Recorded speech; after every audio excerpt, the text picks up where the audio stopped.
The title of my talk is UNESCO World Heritage Site Designation, Help or Hindrance for Intangible Heritage. Recent tourist reviews of the Almsgiving Ceremony, Tak Bat in Luang Prabang, Laos. Laos is a landlocked country situated between Vietnam in the east, Thailand in the west, China and Myanmar in the north, and Cambodia in the south. Laos was a French protectorate from 1893 until 1953. And Luang Prabang was the capital of Laos until 1975. Luang Prabang, which is considered by some to be one of the most beautiful cities in the world, is located on the peninsula at the confluence of the Mekong and Nam Can rivers in a stunning natural landscape. On the left, you can see the peninsula with the main street running down the middle, and this is where most tourists actually witness the almsgiving ceremony Tak Bat. Luang Prabang was designated as a UNESCO World Heritage Site, or WHS, in 1995 under the criteria 2, 4 and 5. All these criteria focus on the tangible heritage, the physical buildings of both Lao traditional and French colonial styles, with no reference to the criterion number 6 that includes intangible heritage. Perhaps Luang Prabang's most iconic feature is the almsgiving ceremony, henceforth referred to as Tak Bat, which is part of its intangible living heritage.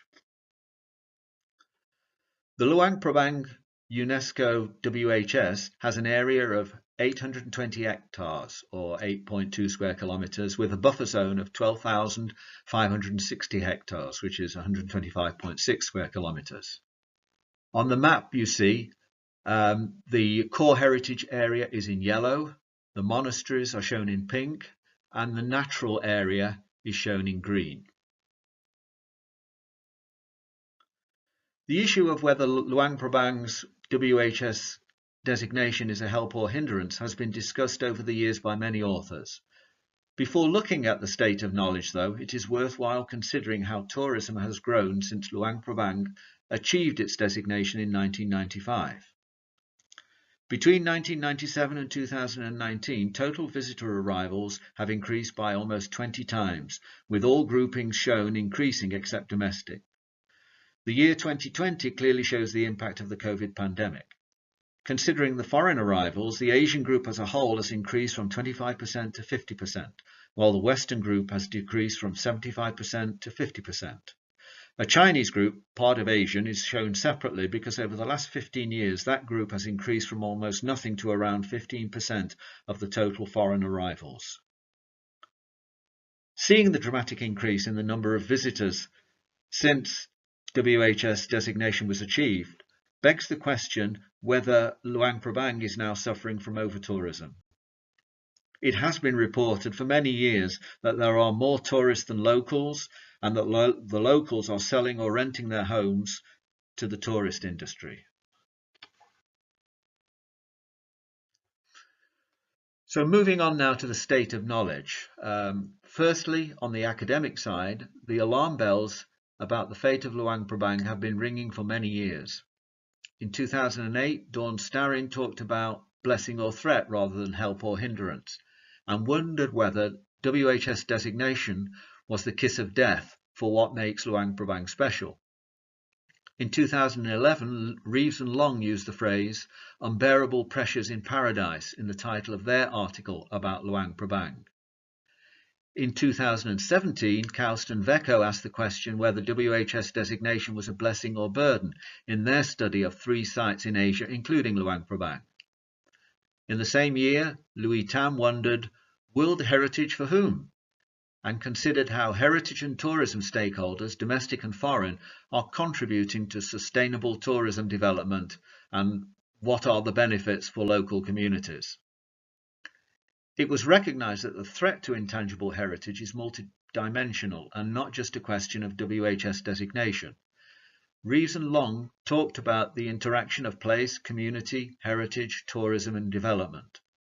The main symptoms of the threat are the number of tourists, or over-tourism, and their bad behaviour. However, the local community are also active participants, including the vendors, the guides and the monks. Other key points to take into account are the changing demographics. In a general sense, there has been a transition from perhaps younger Western backpackers to older Asian tour groups. Also, over recent years, there has been increasing Chinese influence through businesses, including hotels, restaurants, and supermarkets, infrastructure projects, for instance, the railway to China, which opened in 2021, and tourism, which was negligible 15 years ago, but now amounts to about 15%. On the UNESCO side, as early as 2004, there was concern about Luang Prabang's future, in which residents are reduced to the roles of bit players in a cultural theme park. By 2007, there was recognition that there was scope for an expanded statement of outstanding universal value, including living and intangible heritage, although this would not be issued until 2013. By then, in fact since 2010, UNESCO's threat coefficient has declined, but it is perhaps interesting to note that there were no mission reports after 2009. In 2021, UNESCO issued its first State of Conservation report since 2014, which focused on the tangible heritage, although it does comment that establishing some limits on tourism had been a long-time concern. In response to this, the Laos State Party, the Luang Prabang World Heritage Office, issued its own State of Conservation report in early 2022. In it, there was a section about the safeguarding of intangible cultural heritage, or ICH. The approved 14 elements of ICH included traditional handicrafts, culinary knowledge, folk songs and dances. However, Takbat was not mentioned. In the report's conclusion, though, it is stated that authenticity and integrity of Luang Prabang is well preserved, with local community maintaining their customs and traditions, such as Takbat. With Takbat not listed as an element of ICH, does that mean there is no safeguarding in place? Moving on now to this study and recent reviews of Takbat. Firstly, the context. Except for Wilcox's 2020 article, which dealt with a specific dimension that had been not explicitly addressed beforehand, there is a gap in the discussion of the situation in Luang Prabang after 2017. Between 2017 and 2019, visitor numbers rose at a rate higher than ever before. And in 2019, there were 35% more foreign tourists visiting Luang Prabang than in 2017. To assess the impact of these ever-rising tourist numbers on Takbat, this paper analyses TripAdvisor reviews from 2018 onwards. It is recognized that such reviews on an English-language website will predominantly reflect the Western viewpoint. And before analyzing these reviews, it is important to consider the differences between Western and Eastern characteristics. Japanese academic Takamitsu Jimura has considered the different Western and Eastern perspectives on WHS management, and he lists 6 differences to be taken into account. These differences, Western versus Eastern or Asian, are as follows. 1. Societies and communities, individualism versus collectivism. It is noted that developed Eastern societies are showing more individualism, for instance Japan, and that a WHS may suffer from a decline in the sense of community. Number 2, culture and religion, monotheism versus polytheism.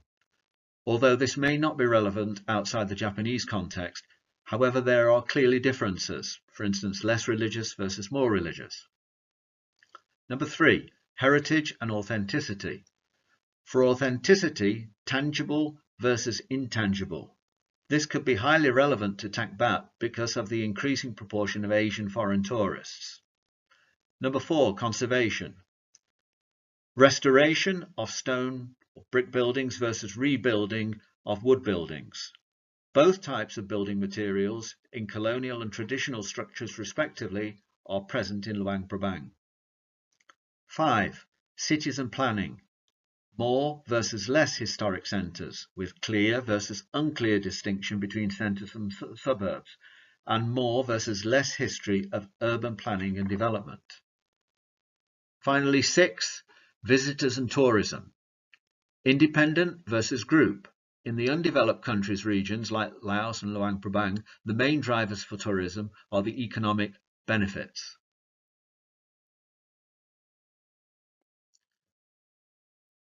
Now for the TripAdvisor dataset. Summary information in the form of star ratings looks very promising, with an overall rating of 4 out of 5, with 42% 5-star, 27% 4-star, 17% 3-star, and 7% both 2-star and 1-star. To understand the issues perceived by tourists, presumed to be mostly Western, the data collection analysis has focused on the 1-star and 2-star ratings that represent just 14% of the reviews.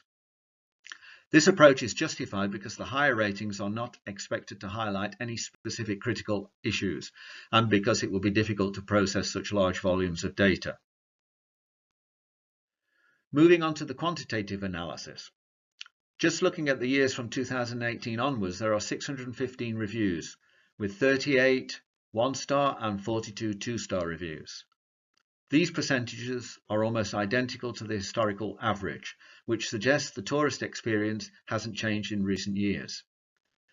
Breaking down the combined number of 1-star and 2-star ratings by month reveals that poor ratings predominantly correspond to the dry season, November to March, when tourist numbers could be expected to be at their highest, although this is not actually reflected in national statistics. Now for the qualitative analysis. To qualitatively analyze the combined total of 80 1-star and 2-star rating comments, 3 approaches have been taken, requiring progressively more detailed analysis. First, word cloud. A, after removal of the common general words, for instance the and then additionally B, with the removal of words unimportant for the analysis, like tourist and monk. Secondly, extraction of sentences which include prominent words from the word cloud, for instance behavior. And thirdly, examination of all comments with the selection of those relating to specific topics. In the first approach, we see the 2 word clouds A and B. As you can see, A is dominated by words which are not descriptive, qualitative, critical, for instance tourist and monks. Word cloud B, on the other hand, contains a number of such words, such as behavior, respectfully, disrespectful. The most prominent one of these, behavior, has been selected for further analysis. In this second approach, the analysis consists of extracting all the comments that include the word behavior.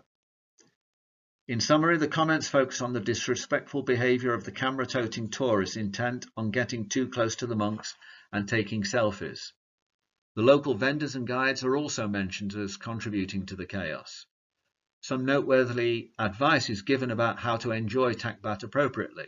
Stay away from the main street, stand on the opposite side of the street to the monks, and not to use flash for photography. Several commentators urge tourists not to participate in Takbat unless they are Buddhist, one likening participation to non-Catholics taking communion in church. Finally, one said, UNESCO needs to do something to stop this mockery of the almsgiving ceremony. With the second approach to analysis predominantly yielding observations about the behavior of the tourists and to a lesser extent of the vendors and tour guides, the third approach focuses on observations about the monks and the Chinese. It is widely observed that the monks do not look happy with all the attention they receive from the tourists, but are obliged to take the rice offered to them. Several commentators said that the monks gave this rice either to the poor or to children, or they just put it into bins provided. There is some suspicion that the tourists' rice, once given away, dumped, is then resold by the vendors. However, there is no suggestion that the monks themselves are complicit in any such recycling. One comment in particular perhaps sums things up for the reviewers. 1 star for the overall experience, 1 star for the locals who sell the junk that their own monks won't eat, and 5 star for the monks who have to endure this every day. There are not so many comments specifically about the Chinese and their tour groups. However, the comments made say they are noisy, rude and disrespectful, which is a criticism also levelled at Western tourists. It must be borne in mind that any Asian tour group could possibly be labelled as Chinese. And it is my experience of living in Southeast Asia for almost 20 years that Asian groups can indeed be very noisy. Having said that, though, they are very respectful when visiting Buddhist temples, for instance. Apparent disrespect, which is at odds with Jimura's observation that Asians value intangible heritage and the spirit of place, may perhaps be explained by the excitement of first-time overseas visitors from less developed regions who are less experienced and perhaps also less educated. Moving on now to the summary. The question about whether WHS designation is a help or hindrance for the conservation of heritage in Luang Prabang has been asked several times over the years, and undoubtedly has been asked for other sites as well. WHS designation inevitably becomes a marketing tool to attract visitors, but probably only accelerates a touristification process that would inevitably happen. The safeguarding of tangible heritage is something that is visible and more easily quantified. However, it is not so straightforward for intangible heritage. UNESCO themselves appear to have been the first to warn about the threat to intangible heritage in Luang Prabang in 2004, with the rallying call being made by Starin in 2008 in a very dramatic fashion. By 2010, UNESCO's threat coefficient for Luang Prabang started to decline, and by 2017 it was reported that the serenity of Tak Bat was only occasionally disturbed by disrespectful spectating and participation of tourists. As time has gone by, the number of foreign visitors and tourists has continued to climb, and this proceeded at an even higher rate in 2018 and 19, which are the years on which this paper has focused. This paper has analysed TripAdvisor ratings and comments, focusing on the lower ratings, which only constitute 14% of all the ratings, because these are the ones that contain the critical comments. These lower rating comments demonstrate that disrespectful behaviour by tourists occurs perhaps on a seasonal basis. Such disturbances are reported along the main street, and those wishing to experience the authentic Tak Bat need only find a quieter side or back street. It is widely observed that the local vendors and tour guides are complicit in the bad behaviour by the tourists, although there is no suggestion at all that the monks themselves are complicit. The monks in general do not appear to enjoy all the attention they are given by the tourists, and probably simply endure the suffering in the way their religion teaches them. Returning to the question of whether Luang Prabang's WHS designation has been a help or hindrance for intangible heritage, specifically Tak Bat, there are both helps and hindrances, plus some neutral or hopeful signs. On the helpful side, to achieve WHS designation, safeguards have to be in place. Monitoring by UNESCO will take place, and advice and funding will be available either directly or indirectly to help with safeguarding. In most cases, delisting will be a sufficient deterrent for host authorities against flaunting WHS guidance. This study points to Tak Bat maintaining its authenticity in the face of bad behaviour by foreign tourists, local vendors and local guides. On the unhelpful side, the hindrances, WHS designation certainly contributes to increasing tourism, which can lead to a mono-economy and over-tourism, with tourists outnumbering locals. In this author's opinion, it should be the responsibility of local authorities to issue and enforce guidance to tourists and to manage the local vendors and guides, and if necessary, limit the number of tourists. On the neutral or perhaps ambivalent side, although WHS designation for Luang Prabang was only for tangible heritage, in 2013, UNESCO did issue an expanded statement of outstanding universal value that included living or intangible heritage. Also, it is encouraging that the Laos State Party's recently published State of Conservation report mentions Tak Bat as part of Luang Prabang's authenticity and integrity. However, less encouraging was that Tak Bat was not listed as an element of intangible cultural heritage in need of safeguarding. On the hopeful side, perhaps the collapse in the number of tourists visiting Luang Prabang during the COVID pandemic could be the hiatus that resets the tourist industry's approach to Tak Bat. Addressing the help or hindrance question in a more general sense, WHS designation could be a help for both tangible and intangible heritage if it is properly managed by both UNESCO and the host country. A key facet of proper management should be to ensure that the WHS does not become a tourism-based mono-economy. Where a WHS has a component of living intangible heritage, it would be helpful if intangible heritage was included in the criteria for selection. It must be recognized that the issue of over-tourism is a widespread phenomenon, not just a problem faced by WHSs, and bad behavior by tourists can be expected to be related to over-tourism. Also important to recognize are the differences between Western and Eastern, Asian, or even African attitudes, perspectives, and expectations. These must be taken into account to avoid the appearance of cultural imperialism. Specifically, preserving intangible heritage is quite a different proposition in an economically developed area such as Europe, as opposed to one which is undeveloped, poor, rural, mountainous, for instance, Southeast Asia, where improving living standards is the main priority. Thank you very much for your attention.